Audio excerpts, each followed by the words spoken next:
So we're going to talk about bond order and how to determine it, and then also how that allows us to talk about the length and the strength of bonds. So to determine bond order, what you do is you count the total number of bonds. Okay, so a single bond counts as one bond, a double bond counts as two bonds, etc. And then you're going to divide that by the total number of bonding domains. Okay, so for example, if you have CO2, the bond order, I'm going to determine that by saying, okay, I've got a total of 4 bonds there because I've got 2 double bonds, and I'm going to divide that by the total number of bonding domains, which is 2. So 4 divided by 2 is 2. So the bond order is 2, which is pretty easy, and you could have determined that without doing this because a double bond has a bond order of 2, a single bond has a bond order of 1. What if instead, however, I have a case of resonance? So if you look, for example, at CO3 2-, because it has resonance, in order to determine the bond order, remember this is going to be an average of those 3 Lewis structures. It's not each of them individually don't exist.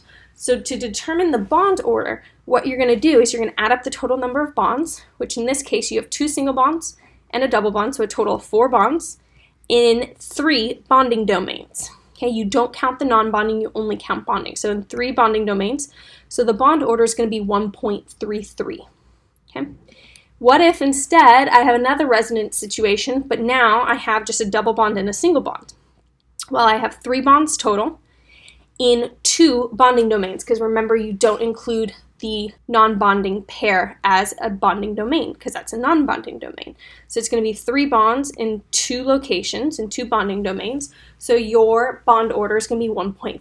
Well, why do these numbers matter? Well, these numbers matter because the larger your bond order, the stronger the bond's going to be. So I could have asked a question, for example, which has a stronger bond, carbon dioxide or carbonate, CO3 2-? Well, since, and the way that you explain it, since carbon dioxide has a bond order of 2, while carbonate has a bond order of 1.33, carbon dioxide is going to have a stronger bond.